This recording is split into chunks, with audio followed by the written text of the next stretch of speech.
I attended my first ever Friends for Life conference in July of 2025, and while I was there, I interviewed 8 children of various ages, all who wear a Tandem pump. I want to thank Tandem Diabetes for sponsoring this short episode of the Juicebox Podcast. Check them out at tandemdiabetes.com/juicebox.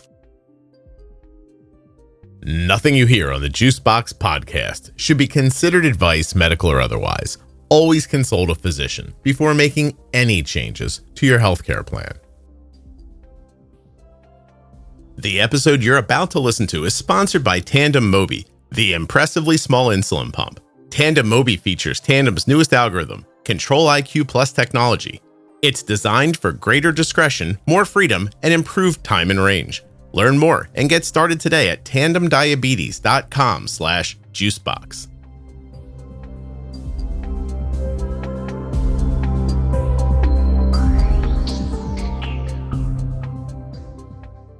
Hi, how are you? Good, how are you? I'm excellent, thank you. What's your name? Riley. Riley. How old are you? 15. And where are you from? Marysville, Ohio. Awesome. You have type 1 diabetes? Yes. How long ago were you diagnosed?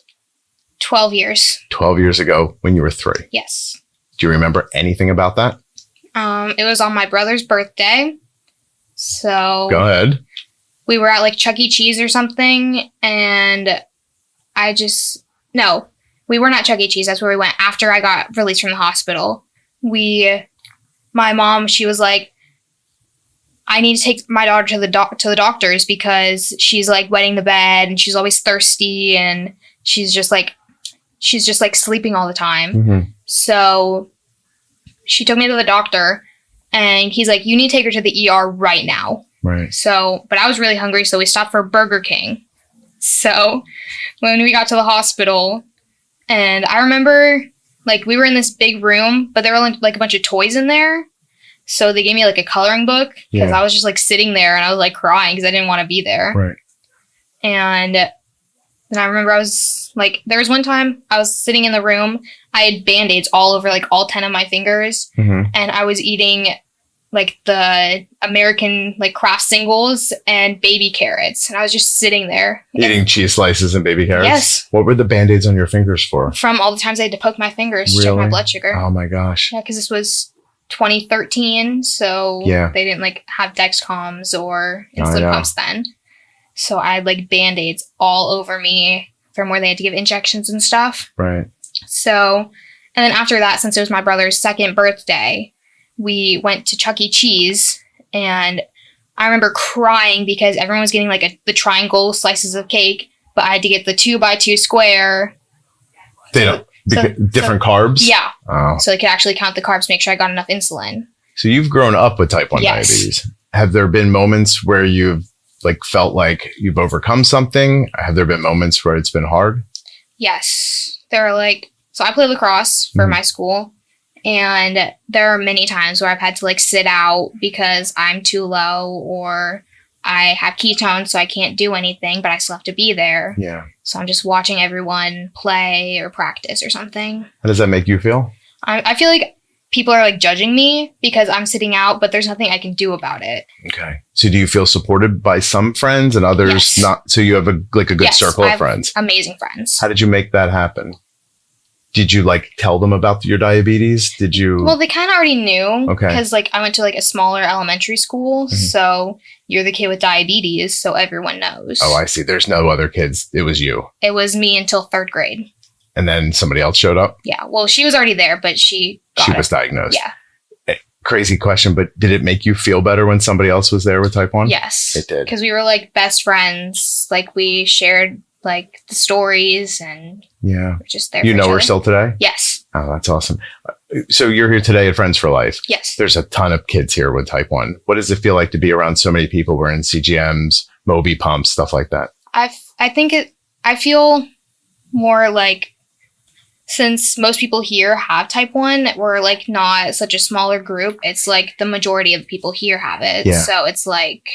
Is it like, I don't know, does it make you feel lighter? Yeah. Like if I say something and someone's like, oh yeah, I have that too. So. It's just easy. Yeah. Other people beep, nobody acts like it's crazy, right? And you're just like, and it makes you feel like normal's the wrong word, but like there's what is it? Like there's a thing that's happening when you're around other people who don't have type 1. Like there's a stigma. There's like, you have to be like, you're always high or you're like always beeping, and they're like, can I catch it? Yeah. And then, but everyone here is like, just like it's normalized here. So they like know what's going on. Yeah. So when you say the things you say all day long, nobody thinks, hey, I'm high, or your mom's yelling, do something, you're high, or that kind of thing. Yeah. Yeah. I understand. Okay.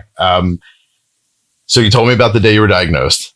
That's crazy. Mm-hmm. Is that from stories that you were told from your parents, or do you a little bit, but I remember some of it. You have a mix of it. Yeah. Okay.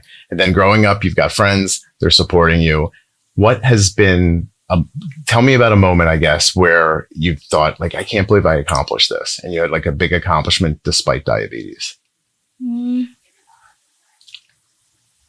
I don't know. Is it tough? Do you have a lot of things that you feel like you're working against that are? Yes. Yeah. And are you still working your way through those things? What are they? So I have a bunch of like scars all over my stomach and my legs. Yeah. So I can't really go out and like wear like a swimsuit because everyone's gonna be like, what's on your stomach? You're worried about that right now.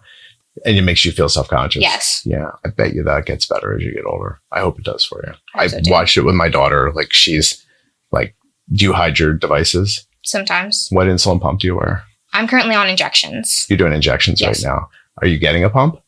Eventually. Well, I'm going to try the Mobi here. So. Oh, okay. So you're going to do what are they calling it? A try-on? Yeah, a trial or something like that. So you're going to check out the Mobi here. Mm-hmm. You're thinking about trying that? Yeah. Okay. And do you think that would make a change for you? I hope so. Yeah. What is it about injections that, I mean, you've been injecting for how long? Because it sounds like you've worn pumps in the past. I have. So I did injections for about 2 years when I was first diagnosed. And then I started an Omnipod. And then a few years after that, I started a Tandem. Mm-hmm. Like I was on the T-Slim. And I did that for like 2 or 3 years. Yeah. So then now I'm on injections. What makes you switch? It's just like sometimes I just need like the reset so I can like feel like you need a break. Yeah. So you just go back to injections for a while. How long have you been doing them now? 2 or 3 months. Okay. Yeah. What pump was prior to that? T-Slim. T-Slim. And you're thinking about going back to and using the Mobi now? Yes. Is that a decision you're making or something your family decided together? I decide when I want to go back on the pump, but I talk with my parents about which one I want to go back on. Okay. And Mobi's the one you're thinking about. Yeah. Tell me the difference between wearing a pump and injecting. Like, what do you gain by having a pump on? It's just like easier sometimes. How? So instead of like having to go to like the nurse's office at school to do the injection, because most teachers won't let you do that in class. Okay. But if I'm in class with like an insulin pump, I can just press a few buttons and no one would know. Yeah. Okay. So keeping that kind of anonymity that you want, like you want to be a little private. Yeah. The pump helps you stay private. Yes. All right. And so, because you don't mind the injections, it doesn't sound like, right? So it's more about, can I keep this hidden? Oh, is that why you're interested in the Mobi now? Because it's more concealable. Probably. Yeah. That's why it's attractive to you. Okay.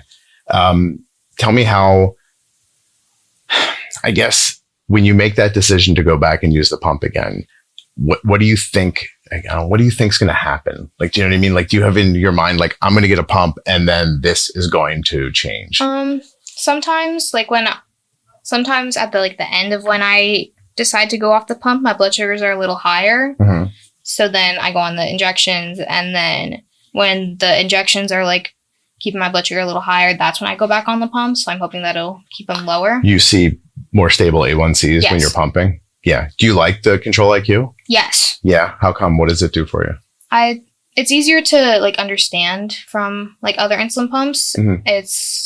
I like how sometimes I don't have to put in carbs and stuff, or not carbs, like a correction, because it's already like correcting for you. Yeah. Yeah. So if you maybe miss on a meal and you start rising up, you have that comfort that it's going to jump in and do it for you. Yes. That is relieving, or yes, it just makes your day easier. Yeah. Yeah. How much of the day do you think about diabetes like normally, and how much less do you think about it when you're pumping with Control IQ? I feel like it's like 50-50 right now. So like sometimes I'm thinking about it and other times I'm not. Yeah. But with the Control IQ, it's way less. Awesome. Okay. Do you have any heroes, people who have type 1 who you look up to or you follow in their careers or anything? My dad. Oh, no, your dad has type 1? Mm-hmm. Do you know when he was diagnosed? He was diagnosed last year. No kidding. Mm-hmm. So you've had type 1 for, what did we say, 13 years? 12. 12 years, sorry. Yeah. And your dad was just diagnosed. How old is he? He's 43. Is there any other type 1 in your family? Like aunts, uncles, cousins? My brother. Your brother? How old's your brother? He's 14. When was he diagnosed? Also last year. Wow. Yeah. So it went me, then my brother, and then my dad. What makes it, no, that's the wrong question. I guess my question should be is how does it feel to not be alone in your family anymore? I've interviewed other people. I'm super interested to hear what you say, but was it nice that they got type 1? I know that's such a weird way of saying it. Kinda, because I'm not the only one who's like doing this stuff. Yeah. So they're kind of there with me. Don't you feel less alone? Yeah. Do you know, I interviewed a person one time and everybody in the family had diabetes except for this one kid, like the one, I think it was like the youngest boy, if I'm remembering correctly. And I interviewed him and he told me, do you know what he told me? No. He wished he had type 1 diabetes so he could be like the rest of his family. And he was real sincere about it too. So I just kind of reverse engineering that, figured when they got diagnosed, you probably felt less alone. Yeah. Do you think your mom feels like on the outside now, or do you have other brothers and sisters? I have one other sister. Oh, is she like, oh, I hope I don't get diabetes? Yeah. She did the trial and that stuff a couple years ago. So that's how I found out my brother had it. Oh. So she's doing it again this year just to make sure. Do you have other autoimmune issues? Yeah. Hypothyroidism? Yeah. Do other people in your family have it too? No, Anybody? I don't think so. Celiac? My aunt has celiac. Yeah. Both of them do. People have eczema in your family? I don't think so. No, it's just different. That's not actually autoimmune, but it's a thing I see when I talk to people. Anxiety. Yeah. Yeah. A lot of people have anxiety. Yeah. That's the other connector I see a lot when I'm talking to people. Are you anxious? No. No. But other people in your family are. Yeah. Okay. So your hero's your dad. Yeah. How come though? What makes him your hero? Because he's always standing up for me. And when like insurance wouldn't cover something, he was like on the phone with them 24/7 trying to get them to like approve the stuff. Right. That's great. Yeah. So he's got your back. Mm-hmm. And that feels what is it? Like, what does that give you when you know? It's like relieving because sometimes I don't want to do it, but he said he'll always be there and do it for me. Yeah. No, I see that too with my daughter. I think it's really valuable. Let me see what else I got here for you. So you had type 1 diabetes for a long time before your dad was diagnosed and then your brother. Yeah. Do you think they knew how to take care of themselves already from helping you? Was it different for your dad? Was your brother like, you know what I mean? Like, did he go, oh, I've seen this before? Do you think that made them more comfortable having watched you grow up with it? I feel like my dad, he knew how to do it pretty good because he was taking care of me for so long. But there are some things that I had to teach my brother. Okay. So. Like what? He has some trouble sometimes about like putting his like Dexcom into his insulin pump. So I have to remind him how to do that. What pump is he using? He's on Omnipod 5. Okay. And he uses Dexcom? Yes. G7. What about you? I'm on G7. G7 too. Do you like it? Yes. Awesome. Good. That's cool. You count your own carbs, take care of your own meals? Yes. Yeah. Does your brother? Yes. Yeah. Who taught him that, do you think? I think just from watching me and my parents do it, I think he like knew how to already. Yeah. But there are some things where he's like, I don't know about how much this is. Right. Because like sometimes we go out and he doesn't know. Okay. And your dad, is your mom, like, would you call your mom your primary diabetes caregiver or is it your dad? It's both. Yeah. So it's been split pretty equal the whole time. So they both knew how to handle things. Yes. What's your A1C right now? Do you know? 8 point something. Okay. Yeah. And does it change when you're on a pump? Yes. It goes down? Sometimes. You think because of the correcting? Mm-hmm. Yeah. Okay. I had a question. I just lost it. So I know that it was like, I know that you said that it was kind of nice when other people had type 1, but initially when your dad and your brother were diagnosed, what was your reaction? I kind of didn't want them to have it because it's like a little bit extra steps. Yeah. Like we can still do everything else that everyone else can, but it's just extra steps and I didn't want them to have to do that. Yeah. So it wasn't like a sadness about the diabetes. It was about the work. Yeah. Oh, that's interesting. Okay. And when you're deciding between different pumps, what made you think about the Mobi? I just wanted to try something else. So, because I was on Omnipod for so long, it was just like something new. So I thought it would work better. Okay. All right. Well, you're going to try it on today. I hope you love it. Thank you. Excellent. It was really great talking to you. You too. Thank you. The podcast you just enjoyed was sponsored by Tandem Diabetes Care. Learn more about Tandem's newest automated insulin delivery system, Tandem Mobi, with Control-IQ Plus technology at tandemdiabetes.com/juicebox. There are links in the show notes and links at juiceboxpodcast.com. If you'd like to hear about diabetes management in easy-to-take-in bits, check out the Small Sips. That's the series on the Juicebox Podcast that listeners are talking about like it's a cheat code. These are perfect little bursts of clarity, one person said. I finally understood things I've heard 100 times. Short, simple, and somehow exactly what I needed. People say Small Sips feels like someone pulling up a chair, sliding a cup across the table, and giving you one clean idea at a time. Nothing overwhelming, no fire hose of information, just steady, helpful nudges that actually stick. People listen in their car, on walks, or while they're actually bolusing, anytime that they need a quick shot of perspective. And the reviews, they all say the same thing. Small Sips makes diabetes make sense. Search for the Juicebox Podcast, Small Sips, wherever you get audio.